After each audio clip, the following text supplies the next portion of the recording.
This is the tale of Lord Swallow, our indolent and degenerate boss, an ancient monster renowned as the ultimate boss and protector of the Tower of Ancients. Accompanied by his Death Knight, Patrick, and the charming Blade Maiden, Renee, Lord Swallow is about to discover that his seemingly lazy and tranquil existence is not as eternal as he once believed. This marks the second part of this manhwa. If you haven't viewed the previous parts, you can access it by clicking the I button located above, or the link is provided in description. After a short time in Liaz, Swallow inquired whether this city is where we locate the transportation hub. The Demon Queen assured Lord Swallow that Liaz was an ideal place for gathering information. While Swallow was doubtful about finding Renee there, he recognized it as a starting point to collect leads, considering he was unsure if Renee had gone to Harston. Upon hearing Swallow's description of Renee as a woman with silver hair, the Demon Queen confidently promised to aid him in his search. Swallow, puzzled by her willingness to help, questioned why she, as the ruler of the Demon King's castle, would leave her domain. The Demon Queen, with a hint of pride, declared that her physical location was irrelevant to her rule. Wherever she stood was her domain, and the demons by her side were her soldiers. This proclamation was accompanied by an aura of powerful malice, showcasing her dominance. Swallow, intrigued, asked if her ability to command demons was a unique power of the Demon King lineage. The Demon Queen boastfully affirmed, though she admitted she had never actually tried it herself. Her confidence, however, remained unshaken, as she believed she could emulate her father's feats. She then casually mentioned that the Demon King's castle, a legacy from her father, was partially destroyed, which explained her current freedom from its confines. Swallow, feeling a bit awkward and responsible, apologized for the damage. The Demon Queen nonchalantly shrugged off the significance of the castle, expressing frustration over the constant chaos caused by humans. As they continued walking down the alleyway, an unlikely partnership formed between them in their joint quest to find Renee. Unbeknownst to Swallow, the Demon Queen's eagerness to assist stemmed from a burgeoning crush on him, adding an underlying personal motive to her newfound alliance with Lord Swallow. At the tavern, amidst the vibrant atmosphere of celebration and chatter, Lord Swallow and the Demon Queen Mel settled down with 2 beers. Swallow observed his brimming mug, contemplating their situation, while Mel savored her drink with evident pleasure, highlighting the refreshment it brought her. Swallow, somewhat perplexed, inquired about their purpose at the tavern given their quest. Mel's, wiping her lips after a satisfying gulp, explained the strategic importance of such places in human villages. Pubs, she noted, were hubs of information where adventurers and locals congregated, sharing news about everything from gossip and monster sightings to equipment and raid strategies. The conversations in these settings were rich sources of unpolished gems of information. She pointed out that the key was in selecting the right conversations to eavesdrop on. As Swallow scanned the room trying to understand what she meant by pick and choose, his attention was drawn to a board full of flyers. Approaching the board, Mel's commented on its significance as a nexus of information. Seemingly surprised by its presence, Swallow examined a flyer, which Mel's identified as a list of subjugation parties currently involved in dungeon activities. She explained that the system was in place to prevent multiple parties from entering a single dungeon simultaneously, as it could lead to conflicts over payment distribution. Swallow, absorbing this new information, realized the practicality of their location. Amused by the sight of humans voluntarily venturing into danger for greed, Mel's mused on their likelihood of success, which she deemed low if they didn't work together. Swallow expressed it better for us. His comment piqued Mel's curiosity, leading her to ask what he meant by us. Swallow began to sweat anxiously. Mel's, with a sharp inquisitive gaze, leaned closer to Swallow, suspecting his demonic nature. She questioned how he, presumably a dungeon demon, could roam freely outside unlike her, the demon lord confined to her castle. This discrepancy struck her as peculiar. Swallow, attempting to dodge the inquiry, claimed the explanation was too complicated and pleaded for her to drop the subject. Mel's, sensing the multitude of secrets he harbored, chose not to probe further, respecting his privacy. However, Swallow's attention was soon drawn to a message board with a flyer about his dungeon. Relieved to see that the subjugation list was empty, he realized there was still time. Mel's, playfully teasing Swallow about his height, demanded to see the flyer for herself. Swallow, finding her antics somewhat annoying, complied and handed it over. Mel's excitement was evident as she read about the raid advertisement for the 7 malevolent dungeon cores of the ancients. Swallow, surprised, asked if she knew about this dungeon. She replied that, of course, she does. Then told him that it has every dungeon's strengths in one, and even the foolish humans can't help but admire its power. He told her to wait, and asked her if she was allowed to take it. She sat down happily, shouting that it was what every demon strives for, and told him that among the 7 malevolent dungeons, the core of the ancient is the strongest of them all, and its ruler, Lord of Creation, God's guardian who punished those consumed by fear, is the zenith of all core monsters, none other than Lord Swallow, making him wonder if isn't he closer to a landlord than a ruler, one that is always struggling with evil residents. She also told him that her favorite dungeon is the core of the ancient, and she wants to be stronger because if she gets stronger, she'll be able to meet Swallow in the future, making him sweat hard knowing that she was meeting him right now. She asked him if isn't it wonderful because it was unapproachable strength, and told him that she wants to be like it. She also told him that, of course, her father was strong as well, and he was a true demon king fit for the throne, unlike her. And it was just that there are humans, stronger than her father, and they are a fairly young hero named Burn or something.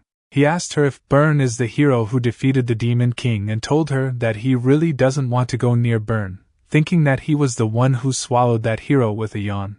She told him that she doesn't want to spend her life managing dungeons like her father because she just wants to enable her demons to make their dungeons, which is why she is going to get stronger, and asked him if isn't it wonderful.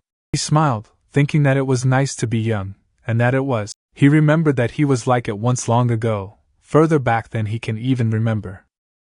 There was a time when he, full of vigor, led armies powerful enough to rule the world, and he tried to master all the world's knowledge and was more serious about it than anyone else. He associated with humans that he saw as pathetic and got emotional with them. There was once a time when he devoted everything to them, but at the end of that path, he realized it was all in vain. So now his life goal is to sleep all day. While he was firmly decided on his new goal, Mel's had succumbed to the effects of alcohol and fallen asleep at the table, snoring loudly. Swallow, taken aback, questioned whether she was genuinely asleep amidst the bustling tavern. His inquiries went unanswered as Mel's continued to sleep soundly. A moment later, he heard a man asking his friend if that was another subjugation request, and the man's friend replied yes. It came in yesterday, but he forgot to put it up. The man asked his friend how could he put yesterday's stuff up now, and the other men asked which dungeon it is. While Swallow was holding Mel's and busy asking the waiter where the rooms were, the man's friend put the paper on the board, telling everyone to just wait because he was putting it up now, and they should see it for themselves. The man teasingly asked his friend if he never changed it, and told him he'll get fined if the Empire's inspectors catch him. But the man's friend replied that he is changing it now. Then, they all saw that the quest's rank was the 7 Malevolent Dungeons core of the Ancient, and it was an underground limestone cave within Great Nia Forest near Harston, west of the Empire. The quest warned that only those who have been recognized for their ability to subjugate an official Imperial S rank or equivalent dungeon are allowed to enter. Also, they should be warned that it contains malevolent levels of danger. Then, it showed that the participating subjugation party was the Fimor Subjugation Party of Fimor du Belli with 31 members, under subjugation party leader Nifrim, and its subjugation expiry date was within 72 hours of the date issued. The next day, in some room, Mel's woke up with a headache and sat up, saying her head hurt. Yawning, only he asked her if she was awake, and she told him that she didn't have any memories. He told her that he guessed so, but he slammed into the ground in shock, making her ask him why he was so surprised. He just asked himself if his eyes were going bad and inquired why she looked like a little kid. She was shocked and stuttering, shouted that she was not a little kid. He asked her if it was rejuvenation, but she just continuously punched him while shouting, asking him if he thought it was too impolite. He asked her who told her to suddenly become so young and told her that he was surprised and it hurt. She still continuously punched him while replying that she didn't become younger. He covered his face and told her to stop already. Then she explained to him that her appearance yesterday was her version 2 so that the lowly humans do not look down on her, and her current appearance is version 1. He told her that what she was saying was that her real appearance isn't the one from yesterday but the current one in front of him. She replied yes and asked him why his face was like that and if he ate a midnight snack without telling her, making him just look at her in disbelief. She shouting told him that transformation magic is originally magic that projects the user's future appearance. So in other words, when she grows up, she will look like her splendid version 2 self, which he replied okay. Shouting only asked him if he understood. He replied okay. But she still told him that there was no heart in his response. He told her that it seems they'll need new clothes first. She told him not to keep treating her like a kid, to which he replied all right, but she still told him that she wouldn't forgive him for it. The scene then transitions to the Harston earldom household, where a significant development was unfolding. A subjugation party from Liaz, led by Nifrim, arrived at the gates, announcing their mission to suppress the core of the ancients. On the other hand, inside the mansion, someone asked who sent those official papers, and the butler replied that it was sent just yesterday under the name of the Third Eye. Lord of Harston, Earl Atar cursed, knowing that the Third Eyes are a damned association under direct imperial control, and for dungeons B rank and above, one must first gain permission from the lord of the territory before entering. But he decided to never mind the permission, and wondered if it wasn't a notice. Earl Atar also thinks since it was a command from the imperial family, he can't kick them out. Earl Atar asked his butler if she thinks that the subjugation party can completely suppress the core of the ancient, and the butler shook her head to respond no. Earl Atar told his butler that he thinks so too, and for a subjugation party aiming for the core of the ancient, it was far too weak. Also, as for the subjugation party leader, Nifrim, he has never heard of them before, and he asked what on earth those bastards from the Third Eye are thinking. Then he asked himself, won't his territory be the one having a crisis if they touch the core of the ancient half-heartedly, and wouldn't it be better for him to ask a stronger subjugation party to raid the core of the ancient? But he knows that if he does it, he needs a trustworthy subjugation party. His butler told him that he might find the answer closer than he thinks, making him realize that his butler was talking about the magic tower wing. He thought if it was the wing, then it was completely possible. Then Earl Atar remembered that he heard.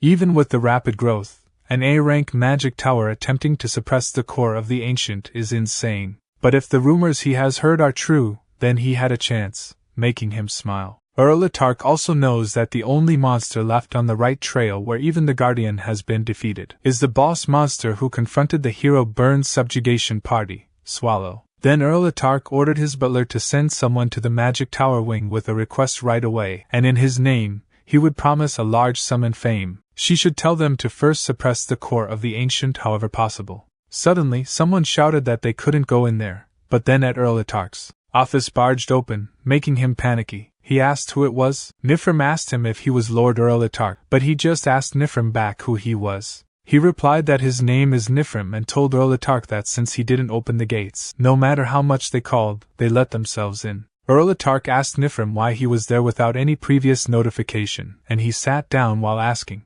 Earl Atar if he didn't get the official papers from the imperial family, and if there is a reason they can't come. Earl Atar, shivering, replied no while feeling the bloodthirst from Nifrim.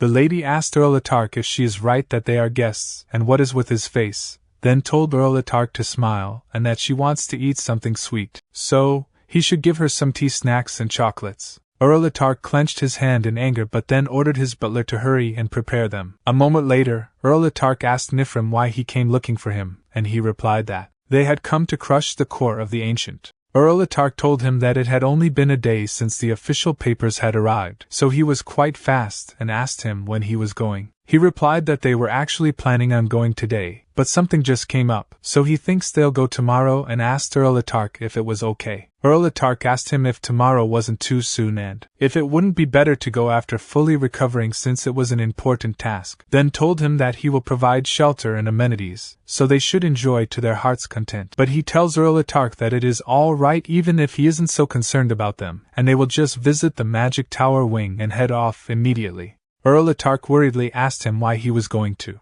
the wing and if he had an acquaintance there, but he replied that it was not for such a courteous reason because he would go there to just kill them all. Earl Atar stuttering asks him what he means, and he replies that for an earldom security to be so flimsy, eavesdropping with magic was too easy, so he heard it all on their way there. Then he asks Earl Atar if he is going to entrust the subjugation to the magic tower, and if he thinks they would obediently give up when they also came to that border for subjugation, so he thinks they should get rid of everyone who'd be a disturbance. He also tells Earl Atar that it was quite beneficial for him since between them and Wing, the stronger party would go to subjugate the core of the ancient. Earl Atar apologized to him for his lapse, and told him that he would not request any other group, so he should start the raid whenever he wished. He grabbed one of the cookies while asking Earl Atar if it was so and bit on it while telling Earl that he was beside himself seeing the Earl Atar favor. Meanwhile, in the core of the ancient boss dungeon, the stones formed as humans stood still. Then Patrick slashed their heads easily, and he knows that it's almost time for their arrival. Meanwhile, in Liaz, Swallow and Melz are walking in the street. Then he saw something and thought that it seemed familiar to him. Melz tells him that it must be there. He tells the guard that he wants to go to the teleportation hub, and the guard informs him that if he means the hub, then he has still got a long way to go. He asks the guard what he means by a long way, and the guard explains to him that the thing in front of them is the entrance, and the hub is located in a castle right outside the Imperial Palace. So they'll have to go a while longer, and they'll have to go through 3 more castle walls. He asks the guard if it will take long, and the guard replies that if he wants to walk, then maybe it'll take at least a week. They are both shocked to hear it, making the guard confusedly ask them if there is a problem. He knows that it is too late, and at that rate, he should forget finding Renee because Patrick will run away from home. She whisperingly offers him using flying magic, but he replies that they can't, and if they keep letting out mana, they'll get found out by humans. He knows that if he lets out his mana, he didn't know what will happen. Suddenly, someone tells them that they look to be in some trouble. Then the old man apologizes to them for unintentionally eavesdropping and asks them if they are looking to go to the hub by any chance. Melz replied that it was right and asked the old man who he was. The old man replied that he was the flying coachman, Belver. She asked Belver what he meant by flying coachman, and he pointed to something with wings on the side, then introduced to them that it was an abandoned 4th-generation homunculus, and it was the result of an artificial angel manufacturing plan carried out by the Empire. He replied that he understood while Melz thinks it looked disgusting. Belver explained to them that it was strong, followed orders well, and could fly, but it was abandoned because it couldn't bring about the collapse of the church, which is its original purpose. She asks Belver if the humans' homunculus experimentation is over, and Belver replies that there is no way the Empire would give up the kind of power, and there is still a strange story about homunculi being mass-produced somewhere through a large-scale process. He asks Belver if aren't they usually incubated in giant flasks, but Belver replied that it was from ages ago, and it was for the 1st-generation homunculus incubation done 150 years ago, making him wonder if it has already been that long since Renee was born. Melz goes on the carriage while telling them that it looks durable enough. She doesn't think Belver is lying and asks how long will it be until they reach the hub if they take it. Belver replied that the flight would take 3 hours, and the inspection would take 1.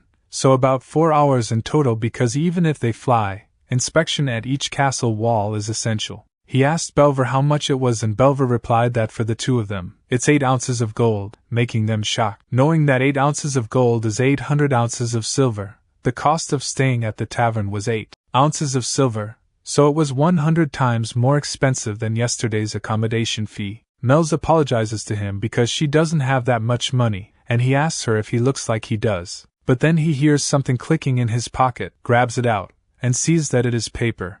Then in the letter, Patrick calls him their clumsy boss, and tells him that there'll come a day when he'll be thankful for him. Then he sees that with the letter, gold coins are inside. A moment later, they are inside the flying homunculus. When Melz calls him, making him ask her what it is, she asks him who gave him that much money, and he, yawning only, replies that an associate from the dungeon who seemed to have secretly given it to him.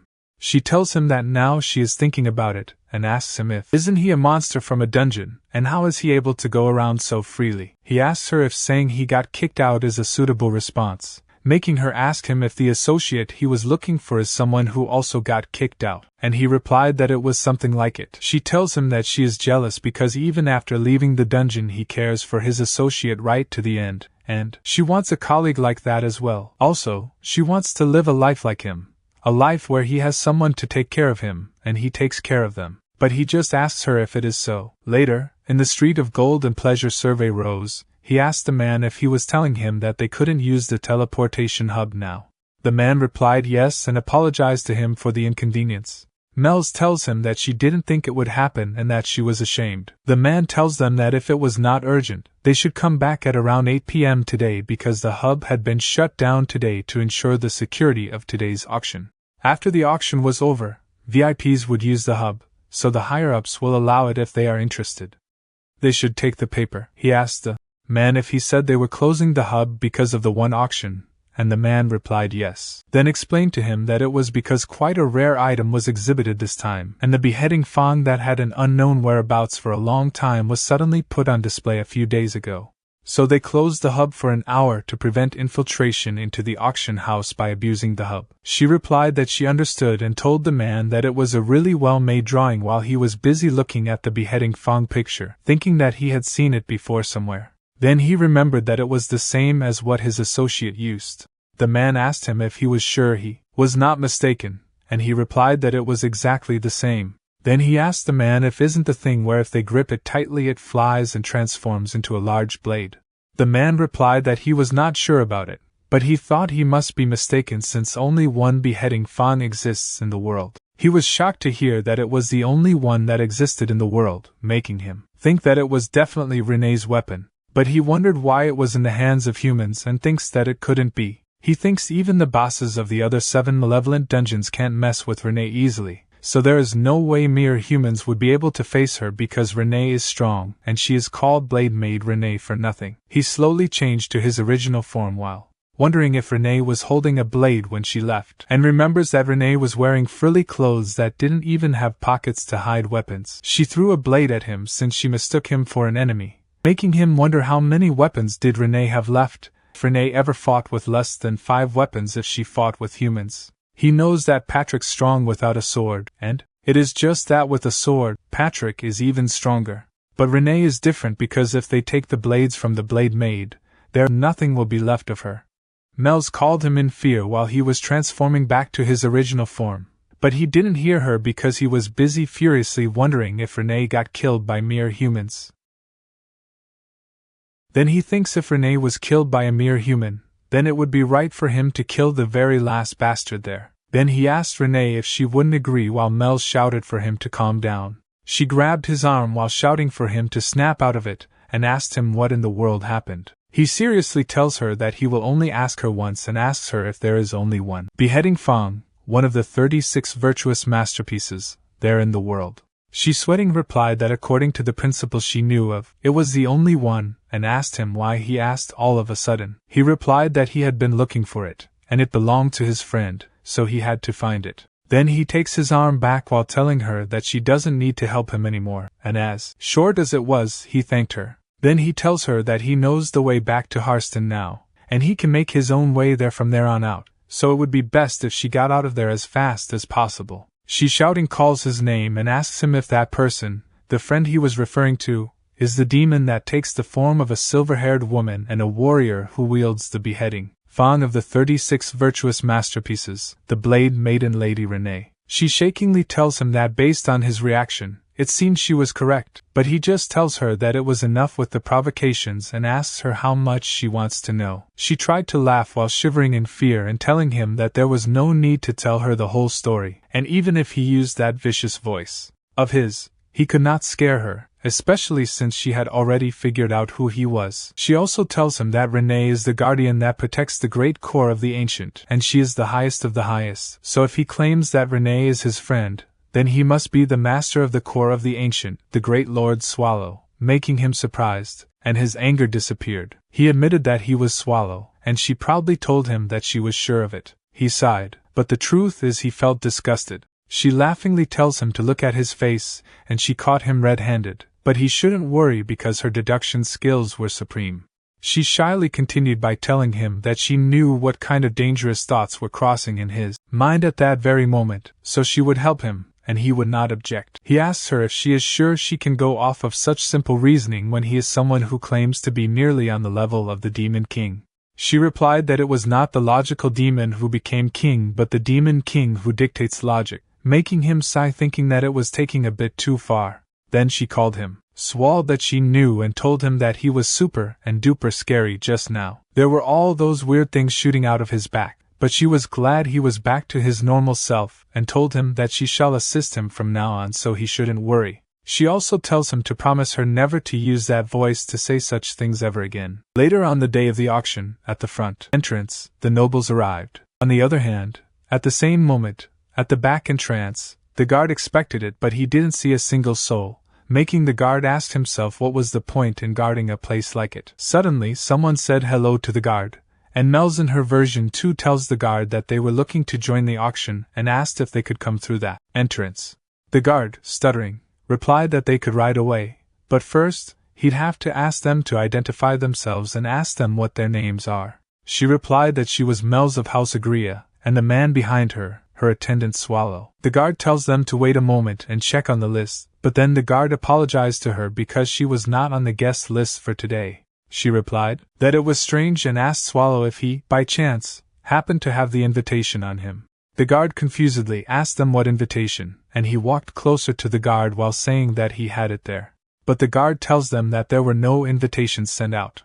Suddenly, he punched the guard in the face and told the guard that it was his invitation to the afterlife. Then he asked her if she couldn't wear something different, but she just asked him back why and if he was afraid he'd be charmed by her fabulous self. He tells her that she was a kid, so she should dress like one, making her pissed and shouting, telling him not to call her a kid. He tells her okay, and they should get going, but she's still shouting tells him to take it back right that instant. Meanwhile in Chait Castle, Renee was lying on the bed, thinking that she could no longer return to the core of the ancient.